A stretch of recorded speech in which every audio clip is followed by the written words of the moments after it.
Redness होना और swelling होना, इन्फ्लेमेशन होना, सूजन होना पित्त का लक्षण है। फाइनली क्या हुआ, वायु दोष गड़बड़ है, पित्त भी है और कफ भी है। सोराइसिस का जो पेशेंट होता है उसको बहुत ज़्यादा खुजली होती है इसमें। और एक्जिमा में कभी कभी डिफरेंशियल डायग्नोसिस करना बड़ा मुश्किल होता है कि ये सोराइसिस है या एक्जिमा है। तो एक्जिमा का जो स्टार्टिंग होता है वो फोल्डिंग एरिया से होता है और एक्जिमा में जो ईचिंग होगी ना वो सोराइसिस से 2 टाइम्स और ज़्यादा होगी। इतनी तेज ईचिंग होती है कि पेशेंट ना ईच खुजली कर करके ना खून को निकाल लेता है। अकॉर्डिंग टू आयुर्वेदा दोनों का लाइन ऑफ ट्रीटमेंट एक ही प्रिंसिपल से करते हैं, एक ही तरह से करते हैं, पर दोनों में डिफरेंशियल डायग्नोसिस बनाना भी चाहिए हमें और बनाते हैं हम उसमें। दूध दही के साथ ले रहे हो, दूध के साथ आप सॉल्ट ले रहे हो, दूध के साथ आप लहसुन ले रहे हो, दूध के साथ आप मूली का सेवन कर रहे हो, ये जितने भी इस तरह से लिए जाते हैं ये डेफिनेटली स्किन में कुछ ना कुछ प्रॉब्लम देते हैं। एलोपैथिक में जो दवाई देते हैं उसका 102% साइड इफेक्ट है ही। ये मैं एक आयुर्वेदिक डॉक्टर होने की वजह से नहीं कह रही हूँ, ये एक एलोपैथिक भी आपको बताएगा।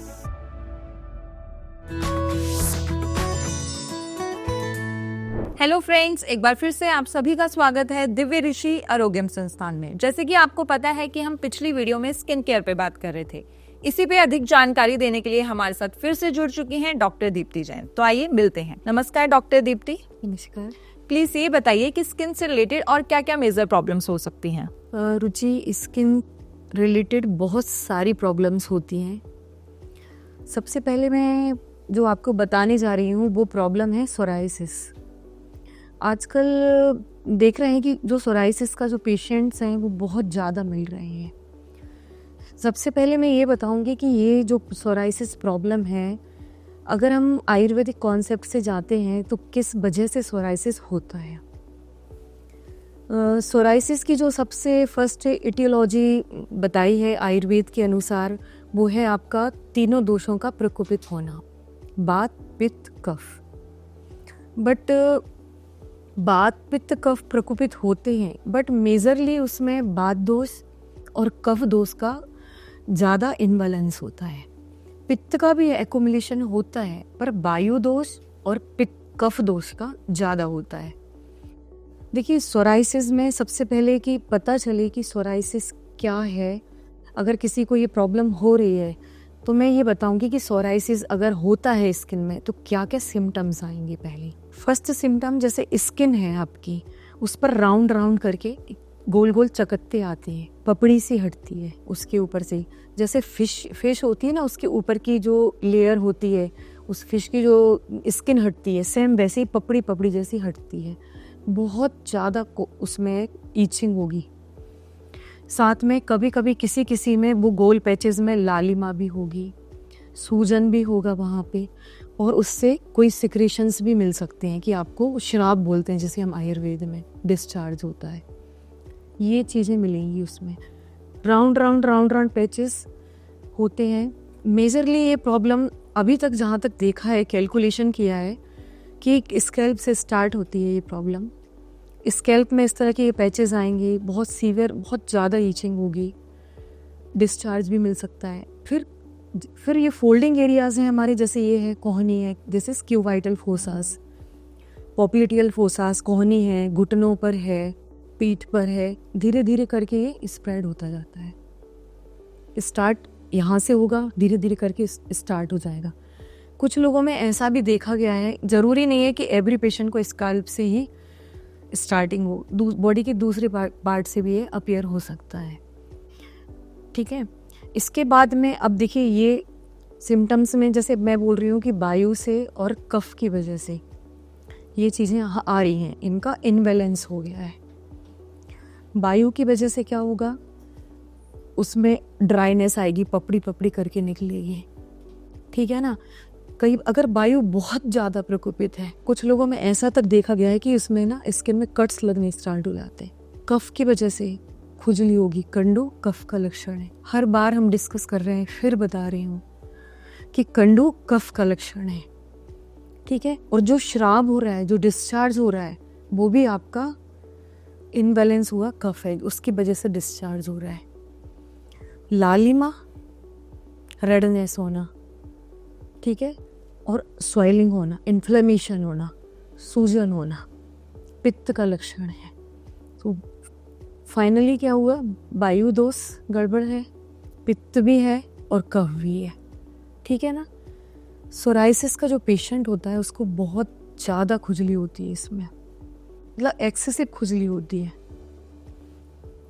अब ये है कि आपको ये समझ में आ गया कि अगर सोराइसिस का डायग्नोसिस बनाना है, ऑब्वियसली डॉक्टर एक डायग्नोसिस बनाएगा, बट अगर आपको भी ये पता है कि हाँ इन चीज़ों के ये सिम्टम्स हो सकते हैं, तो आप उस पर कॉन्सेंट्रेट भी करोगे और एक डॉक्टर से भी मिलोगे कि ये क्या है, और आपको थोड़ा सा माइंड में क्लिक होगा कि ये चीज़ें हो रही हैं मेरे को, कहीं ये सोराइसिस तो नहीं। अब सोराइसिस में और एक्जिमा में कभी कभी डिफरेंशियल डायग्नोसिस करना बड़ा मुश्किल होता है कि ये सोराइसिस है या एक्जिमा है, ठीक है ना। तो एक्जिमा का जो स्टार्टिंग होता है वो फोल्डिंग एरिया से होता है, लाइक दिस, ओके, ठीक है। और एक्जिमा में जो ईचिंग होगी ना वो सोराइसिस से 2 टाइम्स और ज़्यादा होगी। इतनी तेज ईचिंग होती है कि पेशेंट ना ईच खुजली कर करके ना खून को निकाल लेता है। अकॉर्डिंग टू आयुर्वेदा दोनों का लाइन ऑफ ट्रीटमेंट एक ही प्रिंसिपल से करते हैं, एक ही तरह से करते हैं, बट दोनों में डिफरेंशियल डायग्नोसिस बनाना भी चाहिए हमें, और बनाते हैं हम उसमें, ठीक है ना। अब सोराइसिस के मैंने आपको सिम्टम्स बताए कि इन इन वजहों से ये हो रहा है। आयुर्वेद ने बताया कि तीनों दोष वात पित्त कफ जब प्रकोपित हो जाएंगे तब होगी ये प्रॉब्लम, या फिर टॉक्सिसिटी आपके अंदर बढ़ रही है, विषाक्तता आ रही है। अब थर्ड रीज़न जो इसमें बताया है कि अविरुद्ध खाना, फिश को आप मिल्क के साथ ले रहे हो, ठीक है ना, ये कहते हैं ना कि ये आहार विरुद्ध खाना है, ये तरीका नहीं है खाने का, ये जाके टॉक्सिसिटी बढ़ाते हैं। दूध दही के साथ ले रहे हो, दूध के साथ आप सॉल्ट ले रहे हो, दूध के साथ आप लहसुन ले रहे हो, दूध के साथ आप मूली का सेवन कर रहे हो, ये जितने भी इस तरह से लिए जाते हैं ये डेफिनेटली स्किन में कुछ ना कुछ प्रॉब्लम देते हैं। पुराने लोग मना भी करते थे कि इस तरह से नहीं खाना है, कि अगर आपने दूध पिया है तो तुरंत दही मत लो, या अगर आप फिश ले रहे हो तो दूध नहीं लेना है आपको, दूध के साथ मूली नहीं लेना है। जितने भी स्किन डिसऑर्डर होते हैं आयुर्वेद हमारा ये मानता है कि ये विषाक्तता इस वजह से आ रही है कि आप आहार विरुद्ध खाना ले रहे हो, ठीक है ना, ये विरुद्ध आहार बोलते हैं इसको। और दूसरा दोष की वजह से कि दोष इनबैलेंस हो गए, ठीक है ना, इस वजह से ये प्रॉब्लम आ रही है। अब अगर हम बात फिर वहीं आ रही है कि दोष क्यों इनबैलेंस हो रहे हैं, सारी चीज़ें हम लिवर पे आ गए, खाने पे आ गए। अगर आपका खाने पीने का तरीका ठीक नहीं है, खाने पीने का रूटीन ठीक नहीं है, या फिर आप जंक फूड वगैरह जो ज़्यादा ले रहे हो जिनका डाइजेशन इजी वे गोइंग नहीं हो रहा है, तो इंटेस्टाइन में वेस्ट मटेरियल बचेगा, उसकी वॉल पे चिपक जाएगा, फिर टॉक्सिसिटी करेगा और वात पित्त कफ तीनों दोषों को प्रकोपित कर देगा। आपका लाइफ स्टाइल, आपका रूटीन, हर कुछ मैटर करता है, पथ्य आहार विहार। या आप बहुत ज़्यादा सीरियस स्ट्रेस में हो, मानसिक तनाव बहुत ज़्यादा हो रहा है आपको, उस कंडीशन में भी ये प्रॉब्लम हो रही है और भी ज़्यादा होगी। मतलब ट्रिगरिंग फैक्टर्स हैं ये।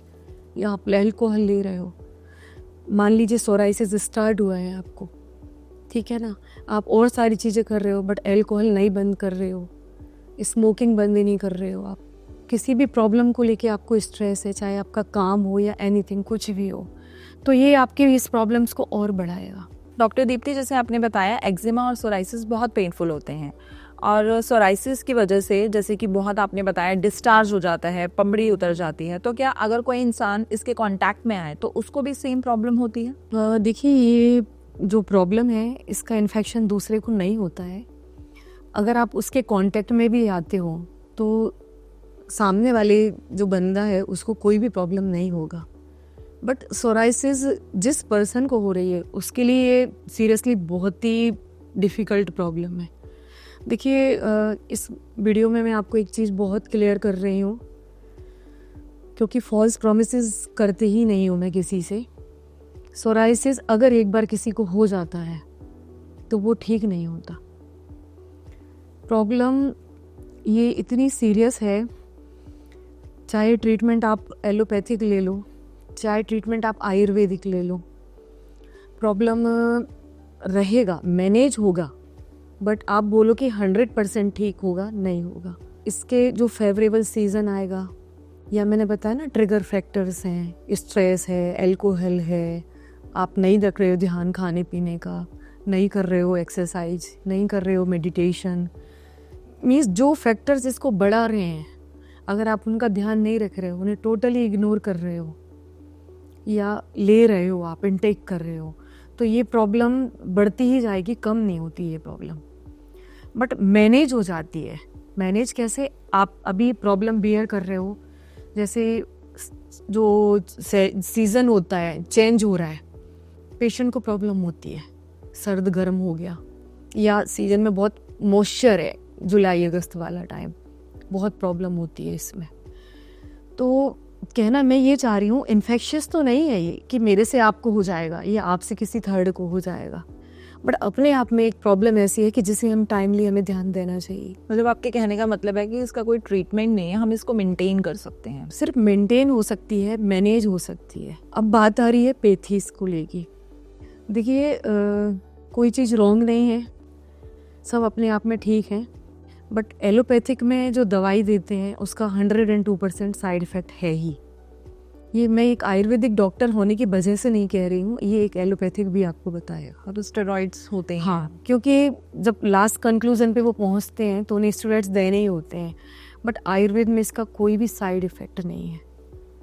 अगर आप कोई सेकेंडरी चीज़ लेके चल रहे हो कि हाँ इससे ये और प्रॉब्लम हो जाएगी, तो आपको ऐसा नहीं लगता कि आयुर्वेद लें कि एटलीस्ट मैनेज हो रही है प्रॉब्लम, टाइम बीइंग आप उसको ठीक भी कर रहे हो, फिर हो रही है, मानती हूँ मैं चीज़ें, बट वो कब? जब आप उसको ठीक से फॉलो नहीं करते, मतलब पथ्य अपथ्य का सेवन नहीं करते कि क्या खाना है, क्या नहीं खाना, कैसे रहना है, किस टाइम खाना है, सारी चीज़ें। रुचि देखिए, बीइंग आयुर्वेदिक डॉक्टर मैं बताना चाहूँगी कि सोराइसिस का आयुर्वेद ट्रीटमेंट में बहुत अच्छा रिस्पॉन्स है और इसके कोई साइड इफ़ेक्ट नहीं है, किसी भी तरह का कोई भी साइड इफ़ेक्ट नहीं मिलेगा, और 99% मैनेजेबल है ये आयुर्वेद से।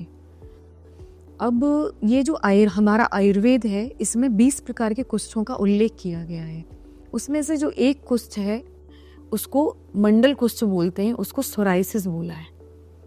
अगर एलोपैथिक कॉन्सेप्ट से जाएं तो सोराइसिस, और अगर हम बीइंग आयुर्वेदिक डॉक्टर, अगर मैं डिसीज़ बताती हूँ आपको स्किन की ये, तो ये है मंडल कुष्ठ। जिससे नाम से ही पता चल रहा है, राउंड राउंड चकत्ते हो रहे हैं, ईचिंग हो रही है, पपड़ी निकल रही है, ठीक है ना, और जो भी दोषास के अनुसार जो भी सिम्टम्स हैं वो सारे आ रहे हैं, जैसे मैंने अभी पहले बताया। अब कुष्ठ की जो मंडल कुष्ठ की जो इटियोलॉजी है, आयुर्वेद कह रहा है दोषास और विषाक्तता, और एलोपैथिक क्या बोलता है कि ये एक ऑटोइम्यून डिसीज़ है। ऑटोइम्यून डिसीज़ क्या होती है कि देखो कोई भी प्रॉब्लम होती है हमें, तो हमारे बॉडी की एक व्याधि क्षमता होती है, ठीक है, जैसे हम बोलते हैं इम्यूनिटी पावर, रोगों से लड़ने की शक्ति।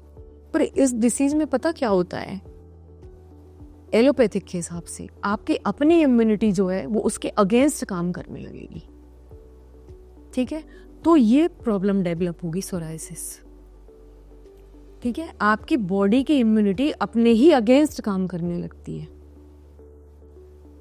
एंटी फंगल भी इसमें ट्रीटमेंट करते हैं, एंटी एलर्जिक भी ट्रीटमेंट देते हैं, स्टेरॉइड्स का भी यूज़ करते हैं। वो देखो उनकी पैथी का प्रिंसिपल भी है और वो उनके लिए लाइन ऑफ ट्रीटमेंट भी है। रॉन्ग कुछ भी नहीं है, वो भी अपनी जगह करेक्ट है, बट थोड़े ना थोड़े साइड इफ़ेक्ट हैं, क्योंकि स्टेरॉइड्स कुछ ना कुछ देता है, बट आयुर्वेद में कोई भी साइड इफ़ेक्ट्स नहीं है। 99% मैनेज करेगी ये। रुचि कुछ केसेस में ऐसा देखा गया है कि ये सोराइसिस, ये प्रॉब्लम जो होती है ये हेरिडिटी भी होती है, मीन्स अनुवांशिक बोल सकते हो कि पेरेंट्स से बच्चों में आ रही है, या कोई ग्रैंड पेरेंट्स हों उनके थ्रू बच्चों में आ रही हो। तो बहुत सारी इटियोलॉजी हैं, जिन वजह से ये प्रॉब्लम्स आ रही है देखने में आजकल बहुत ज़्यादा। डॉक्टर दीप्ति प्लीज ये बताइए कि इसमें कौन सी चीजें यूज करनी चाहिए और कौन सी अवॉइड करनी चाहिए। देखिए रुचि, डेली लाइफ में बहुत सारे प्रिकॉशंस हैं जिन्हें हमें लेना चाहिए। सबसे पहले ये जितने भी हार्ड ये डिटर्जेंट वगैरह होते हैं ना, सर्फ, जिन्हें हम मोस्ट प्रॉब्ली वॉश के लिए यूज़ करते हैं, क्लॉथ वगैरह वॉश करने के लिए, इनसे बिल्कुल दूर रहना है। किसी किसी को ये परफ्यूम्स वगैरह होते हैं बहुत हार्ड होते हैं ना, इनकी फ्रेगनेंस से भी प्रॉब्लम होती हैं। ठीक है, बहुत से केमिकल्स भी होते हैं जो इंट्रोड्यूस भी नहीं है लोगों को और यूज़ करते हैं, उनसे प्लीज़ दूर रहो बोलूँगी। अगर आपको कोई सोप यूज़ करनी है तो ग्लिसरीन सोप यूज़ करना है, मैं बोलूँगी कि आप डव साबुन ही यूज़ करो, ठीक है ना, क्योंकि जितना ज़्यादा उसमें कास्टिक होगा, जो उसमें हार्डनेस होगी, इस प्रॉब्लम को और ट्रिगर करेगी और ज़्यादा प्रॉब्लम आएगी, बढ़ेगा ये प्रॉब्लम। खाने में नमक कम से कम लें। अगर आपको बहुत सीवियर ईचिंग हो रही है, ये मेरा अपना पर्सनल एक्सपीरियंस है जो मैंने सोराइसिस पेशेंट पे किया है, ये सिर्फ मैं बता नहीं रही हूँ, ये मैंने खुद एक्सपीरियंस किया हुआ है। अगर आपका बीपी लोअर साइड नहीं है, ठीक है ना, लो बीपी की अगर प्रॉब्लम नहीं है आपको और आपको सोराइसिस है बहुत ज़्यादा, आप बिल्कुल नमक बंद कर दो, आपको 0.1% भी ईचिंग नहीं होगी।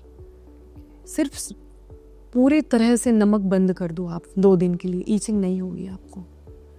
मीठे का इंटेक भी बहुत कम करना है, मीठा भी नहीं लेना है ज़्यादा आपको। मीठे से मतलब कहने का मतलब है जो नेचुरल शुगर होती है ना, जैसे फ्रूट्स हैं उनमें नेचुरल शुगर होती है, जैसे एप्पल हो गया, पपाया होगा, वो आपको प्रॉब्लम नहीं देगा।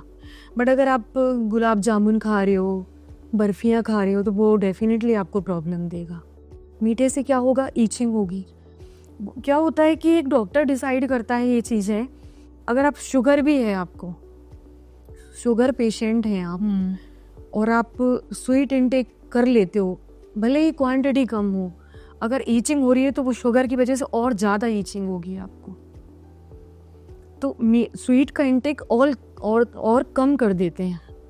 अब दूसरी जगह जाते हैं, मैंने बोला स्ट्रेस की वजह से बहुत एंजाइटी होती है, जितना हो सके रिलैक्स रहना है, एकदम रिलैक्स रहना है। स्ट्रेस बढ़ेगा, आपको पता है कि फिर वो मूड हार्मोन भी चेंज होते हैं और ये प्रॉब्लम्स भी अपीयर होती है। अगर हम उसे ऑटो इम्यून भी बोल रहे हैं और दोषास के लिए भी बोल रहे हैं, तो हमें हर चीज़ को सोचना पड़ेगा उसमें कि आपका स्ट्रेस का लेवल भी ना बढ़े। अगर आप एल्कोहलिक हो तो बिल्कुल बंद कर दो, अगर आप स्मोकर्स हैं तो स्मोकिंग बंद कर दें, ठीक है। अपना कॉटन के कपड़े यूज़ करें, ठीक है ना, तक सिल्क वगैरह है या जो इरिटेटिंग होते हैं ना कपड़े, वो नहीं लेने हैं आपने, पहनने नहीं है, यूज़ नहीं करना है। टॉवेल भी जो पतला सा कॉटन का तौलिया है उससे वो साफ़ करना है अपनी स्किन को। इसके अलावा देखो, मैंने ये सोराइसिस की बात की, आपको ये बताया कि स्कैल्प सोराइसिस भी होता है। कुछ ऐसे भी लोग हैं जिन्हें पूरी बॉडी में होता ही नहीं है सोराइसिस, सिर्फ स्कैल्प में ही होता है, बहुत तेज बाल गिरने शुरू हो जाएंगे, बाद में आपको पता चलेगा वो एक टिपिकल प्रॉब्लम होती है जिसे स्कैल्प सोराइसिस बोलते हैं। सेम वैसे ही एक नाखून में भी होता है, नेल्स सोराइसिस, नाखून का सोराइसिस होता है, कहीं नहीं होगा आपको। अगर एलोपैथिक डॉक्टर मोस्टली उसको जो डायग्नोसिस बनाते हैं वो ये है कि नाखूनों में ना नाखून गिरने लगते हैं, घुलने लगते हैं अचानक से, वो फंगल मानते हैं, बट हम इसको इसके नाखून का सोराइसिस मानते हैं, नेल्स सोराइसिस। इसके बाद सोराइसिस की प्रॉब्लम में कभी कभी जोड़ों में भी दर्द देखा जाता है, ये जॉइंट्स के ऊपर भी इफेक्ट डालता है। तो एक प्रॉब्लम इतनी सारी चीज़ें, और अगर हो गई तो हो गई, मतलब पार्ट ऑफ लाइफ, लेके चलना है आपको। तो कोशिश ये करें लाइफ स्टाइल में सुधार करो, अपनी खाने पीने के तरीके सुधारो, जो हेल्दी हो, जो बैलेंस्ड डाइट है, ग्रीन वेजिटेबल्स हैं, फ्रूट्स हैं, ज़्यादा लें, वाटर इनटेक ज़्यादा लें, ठीक है। स्वीट्स अवॉइड करें, जंक फूड्स टोटल अवॉइड कर दें, टाइम से सोना, टाइम से उठना, एक्सरसाइज भी शामिल होना चाहिए उसके अंदर, योगा है, मेडिटेशन है आपके मेंटल रिलैक्सेशन के लिए, ये सारी चीज़ों का आपको ध्यान रखना पड़ेगा इसके अंदर। डॉक्टर दीप्ति, ये किसी भी एज में हो सकता है या फिर इसकी कोई पर्टिकुलर एज होती है जिस टाइम ये प्रॉब्लम आती है? देखिए रुचि, वैसे अगर मैं आपको बताऊं तो ये किसी भी एज में हो सकता है, बट ये देखा जाता है कि मोस्ट प्रॉब्ली ये 15 साल से 35 साल के बीच की जो एज होती है, चाहे मेल हो या फीमेल हो, इस टाइम ज़्यादा देखने में आता है। बट कोई फिक्स नहीं है कि ये एज ही सर्टेन है इसके लिए, किसी भी एज में हो सकता है। अच्छा, एक बात और सुनो आप मेरी, इसमें आप जितने मर्जी उतने इन्वेस्टिगेशंस करा लो, किसी में कुछ नहीं आएगा। ये कोई भी रिपोर्ट्स में कोई भी पैरामीटर्स कुछ भी गड़बड़ नहीं आएंगे आपके। जैसे लोग बोलते हैं ना, पैथोलॉजी करा के देख लो कि ESR तो नहीं बढ़ रहा है या कोई एलर्जेटिक रिएक्शन तो नहीं हो रहा है। एक एलर्जी एक डिफरेंट चीज़ है, बट सोराइसिस में का कोई भी इस तरह का डायग्नोसिस नहीं मिलेगा आपको। एलोपैथिक भी ऑटो इम्यून डिसीज बोल रहा है, आयुर्वेद बोल रहा है कि तीनों दोषों से और विषाक्तता की वजह से हो रहा है। बट अगर आप चाहो कि किसी पैथोलॉजी के थ्रू इसका डायग्नोसिस बन जाएगा तो वो नहीं बनेगा। डॉक्टर दीप्ति, आपने इसके बारे में इतनी अच्छी जानकारी दी कि हमें इस सिचुएशन में क्या चीज़ें यूज़ करनी चाहिए और क्या अवॉइड करनी चाहिए। अब प्लीज़ इसकी चिकित्सा के बारे में भी बताइए कि आयुर्वेद में इसकी क्या चिकित्सा है? रुचि, आयुर्वेद में इसकी बहुत अच्छी चिकित्सा है, नो साइड इफ़ेक्ट। ठीक है, देखिए बार बार बता रही हूँ, इसी वीडियो में कई बार रिपीट कर चुकी हूँ, तीनों दोष प्रकोपित हो रहे हैं, तीनों दोषों को बैलेंस मिलाना है। अंडर सुपरविजन डॉक्टर ये आपको ट्रीटमेंट लेना है। जैसे वायु को ख़त्म करने के लिए बस्ती सर्वप्रधान चिकित्सा है। ठीक है, तो इसमें हम अनुवासन बस्ती का यूज़ करते हैं पंचकर्मा में। ठीक है, मुंह से भी घृतपान कराते हैं। अगर घृतपान में मोस्टली हम लोग जो यहाँ प्रेफर करते हैं महातिक्त घृत।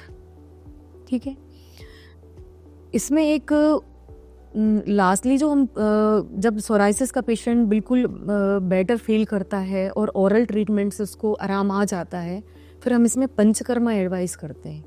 बस्ती भी करेंगे, विरेचन भी करेंगे और वमन भी करेंगे।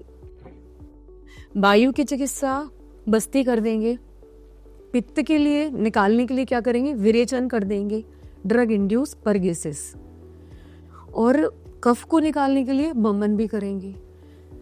तीनों दोष गड़बड़ हैं, तीनों दोषों को बैलेंस में लेके आना है। टोटल पंचकर्मा करते हैं इस प्रॉब्लम में हम। लोकल अभ्यंग भी करेंगे। अगर स्किन में इतनी ड्राइनेस है, पपड़ी निकल रही है, तो लोकल अभ्यंग भी, अभ्यंग का मतलब होता है मेडिकेटेड ऑयल से मसाज करना। ठीक है, वो एक ट्रेंड थेरेपिस्ट अपने अकॉर्डिंग करेगा डॉक्टर के सुपरविजन में। दोस्तों तीनों ही खत्म करने हैं, तो ओरली भी हेल्प करेंगे मेडिसिन के थ्रू। अगर दर्द ज़्यादा है तो गुग्गुल की प्रिपरेशन दे दी। ठीक है ना, खुजली हो रही है तो कैशोर गुग्गुल दे दिया, पेट साफ करना है तो त्रिफला दे दिया। बेसिक जो आयुर्वेद का लाइन ऑफ ट्रीटमेंट होता है, क्या प्रिपरेशन देनी है, कितनी देनी है, वो एक डॉक्टर के सुपरविजन है। कि पटोल कटु त्रयादि क्वाथ दे दिया, जो स्किन में बहुत अच्छा रिजल्ट है इसका। ठीक है ना, या फिर महामंजस छादी दे दिया। अब ब्लड को भी तो प्योरीफाई करना है ना, रक्त की अशुद्धि भी है इसमें, तो ब्लड का प्योरीफिकेशन भी हम करेंगे। साथ में डेफ्थ में पंचकर्मा होगा, पूरा ट्रीटमेंट इसके अंदर होगा। देखिए पंचकर्मा में चाहे प्रोसीजर हम वमन करा रहे हो, ड्रग इंड्यूस एमेसिस मीन्स वमन, उल्टियाँ कराना, ड्रग इंड्यूस परगेसिस मीन्स विरेचन कराना। ठीक है ना, और बस्ती रेक्टल रूट से, जहाँ से आप मोशन पास करते हो, वहाँ से मेडिकेटेड ऑयल, एक अनीमा होता है जिसको अनीमा हम बोल सकते हैं, उसी को हम अनुवासन बस्ती बोल रहे हैं। कैथेटर्स को सीरिंज में हम कनेक्ट करेंगे, मेडिकेट ऑयल आपके अंदर पुश कर देंगे, तो जितनी भी इंटेस्टाइन में डिटॉक्सिसिटी होगी, टॉक्सिक मटेरियल्स होगा, वो सारा ऑयल उसको इंटेस्टाइन को पूरी तरह से लुब्रिकेट करेगी। वहाँ से जो भी वेस्ट होगा वो गंदगी को सारा इस टूल के थ्रू वापस निकाल देगी, बाहर निकाल देगी। ठीक है ना, तो बस्ती करना है, विरेचन करना है और वमन भी करना है, क्योंकि तीनों दोषों को निकालना ही पड़ेगा। ट्रस्ट करो, आयुर्वेद में जब इसका पूरा प्रॉपर ट्रीटमेंट हो जाता है तो आपको लगेगा ही नहीं कि प्रॉब्लम हुआ। इतना ड्रास्टिकली चेंजेस हैं इसके आयुर्वेद में। बट फेवरेबल चीज़ों में आप नहीं करते हो चीज़ों को फॉलो, तो दोबारा रिकरेंसी भी होती है। मैं ये नहीं बोल रही हूँ कि आज कर लिया तो आप जब तक हैं तब तक ठीक रहेंगे। चीज़ें फॉलो करनी पड़ेंगी आपको, तब ठीक होंगे। देखिए प्रोसीजर हम जो मैंने आपको सारी बताई हैं, सबकी शुरुआत हम ऐसे करते हैं। जैसे मैं बात अब पंचकर्मा की कर रही हूँ, स्टार्टिंग 3 डेज दीपन पाचन औषधि देते हैं, ठीक है। इसके बाद में 7 दिन तक घृतपान कराते हैं, ठीक है। घृतपान करने का मतलब होता है एम्प्टी स्टमक। मैं जिस तरह से कराती हूँ, देखिए एक डॉक्टर है, एक ही प्रॉब्लम को लेके अगर आप 10 लोगों के पास जाओगे तो वो हर किसी का अपना ट्रीटमेंट करने का तरीका अलग है। मैं एम्प्टी स्टमक देती हूँ, महातिक्त घृत से कराती हूँ घृतपान। ग्रेजुअली उसका डोज इंक्रीज करते जाते हैं डे बाय डे। फिर लास्ट के 3 डेज में फिर हम स्नेहन कराएंगे, पूरा स्वेदन कराएंगे। स्वेदन करा लिया, फिर हम प्रधान कर्मा करते हैं, चाहे वो बमन हो, चाहे विरेचन हो या अव्यंग हो, ठीक है। तो कहने का मतलब ये है कि स्टेप बाय स्टेप इसमें काम करना होता है। आप ऑनलाइन देख लो, इसमें ये खा लो, वो खा लो, ये लगा लो, वो लगा लो, अरे ढेरों चीज़ें। मैं ये नहीं कह रही कि ये काम नहीं करती, पर अगर आपका इंटरनल प्यूरिफिकेशन नहीं होगा आपको रिजल्ट नहीं मिलेगा, किसी भी तरह से रिजल्ट नहीं मिलेगा। कितने सारे ऑनलाइन वीडियोस आते हैं, एलोवेरा जेल है, लगा लो लोकली, ईचिंग नहीं होगी, दर्द नहीं होगा, ठीक है। हल्दी है, मैं मानती हूँ वेस्ट एंटी एलर्जिक है, ये एंटीबायोटिक की तरह भी काम करती है, एंटी माइक्रोवियल भी है, सारे इफेक्ट हैं। बट लोकल एप्लीकेशन से आप इंटरनल प्यूरिफिकेशन नहीं कर सकते। और भी बहुत सारी चीज़ें हैं। तोरई के पत्ते होते हैं ना, उन पत्तों को आप पीस लो, पीस के उसको नारियल के तेल में मिला के लगा लो, एट ए टाइम आपको रिलीफ मिलेगा। कुछ भी नहीं अवेलेबल है, सिर्फ नारियल का तेल लगा लो आप, तो भी आपको बेनिफिट मिलेगा। बट बात हो रही है कि 100% आपको रिलीफ कैसे मिलेगा।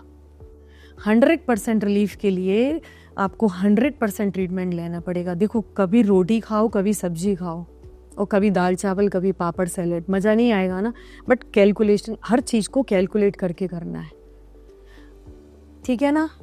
पथ्य, आहार विहार, रूटीन, लाइफ स्टाइल, अच्छा ट्रीटमेंट, स्पेसिफिक ट्रीटमेंट, एवरीथिंग। अगर आप सारी चीज़ों को इकट्ठा करते हो तो डेफिनेटली रिजल्ट ओरिएंटेड है, जरूर मिलेगा। डॉक्टर दीप्ति, आपने इतनी अच्छी चिकित्सा बताई, बट कुछ घरेलू उपचार भी बता दीजिए उन लोगों के लिए जो ऑन द स्पॉट डॉक्टर के पास नहीं जा सकते, तो थोड़ा टाइम उनको रिलीफ मिल सके। देखिए रुचि, अगर एट ए टाइम जाना प्रैक्टिकली पॉसिबल नहीं है तो मैं कुछ टिप्स बता सकती हूँ कि वो फ़िलहाल में उनसे काम चलाएं, बट उन्हें जाना पड़ेगा अगर उन्हें परमानेंटली ठीक होना है। देखिए, नीम का तेल आप जितनी क्वांटिटी में ले रहे हैं उतनी ही सेम क्वांटिटी में आप नारियल का तेल मिला लो, ठीक है। और जो अफेक्टेड एरियाज़ हैं उन पर आप लोकली अप्लाई कर लो, सिर्फ उसी एरिया पे आपको डेफिनेटली बेनिफिट मिलेगा। अब बाय द वे, नीम का तेल भी नहीं है, कुछ लोग ऐसे भी अप्रोच पे हैं जिन्हें ये प्रॉब्लम है, बट सारी चीज़ें नहीं होती हैं कभी कभी हमारे पास। तो नारियल का तेल एक ऐसा है जो हर किसी के पास होता है। अच्छी तरह से नारियल का तेल पूरी बॉडी में लगा लो, अफेक्टेड एरिया के साथ पूरी बॉडी में भी अप्लाई कर सकते हो। या एलोवेरा, फ्रेश एलोवेरा आप तोड़ो, ऊपर की उसकी लेयर हटाओ, उसकी जो गूदा करके उसकी जो जेल निकलेगा उसको अच्छी तरह से आप अफेक्टेड एरिया पे लगा लो, बहुत आराम आ जाएगा। ये चीज़ें ऐसी हैं, चाहे बंदा सिटी में रह रहा हो या बहुत छोटे टाउन में हो, गांव में हो, हर जगह अवेलेबल हो जाती है, ठीक है ना। इसके साथ में कोई मेडिकेटेड घी नहीं है आपके पास और जाना भी प्रैक्टिकली पॉसिबल नहीं हो रहा है, तो गाय का घी 2 चम्मच रात में कोसा गर्म दूध में डालो और सुबह पी लो। सुबह आपका पूरा पित्त बाहर आ जाएगा। और यदि मैं बोलूँ कि आपका पित्त को बाहर निकालना है आपको, तो पित्त के लिए मैंने चिकित्सा बताई है, ऑब्वियसली विरेचन। मीन्स मोशन अगर बार बार जाएंगे तो आपका पित्त जो है, जो टॉक्सिसिटी है वो बाहर निकलेगी। और एट ए टाइम कुछ भी अवेलेबल नहीं है तो गाय का घी रात के टाइम कोसा गर्म दूध में 2 चम्मच डालकर एट ए बेड टाइम ले लें। वो सुबह वो बिल्कुल फ्रेश हो जाएंगे। हो सकता है मोशन 2 या 3 बार भी जाएं, बट वो डरने की कोई बात नहीं है, क्योंकि एक यही हमारे पास रूट उस टाइम बचता है कि हम दोषास को बाहर निकाल दें, स्पेशली पित्त को। बाकी 100% भी नहीं, 99% और अच्छा ट्रीटमेंट चाहिए है तो वो डॉक्टर के सुपरविज़न में ही लेना पड़ेगा। Thank you so much doctor Deepti, जो आपने इतनी अच्छी जानकारी दी, क्योंकि ये जानकारी उन लोगों को काफ़ी हेल्प करेगी जो इस प्रॉब्लम से सफ़र कर रहे हैं। तो दोस्तों, आई होप आपको आज की वीडियो पसंद आई होगी। अगर आपको भी इससे रिलेटेड कोई भी जानकारी चाहिए तो स्क्रीन पे दिए गए नंबर पर आप कभी भी कॉल कर सकते हैं या हमारी वीडियो पे कमेंट भी कर सकते हैं।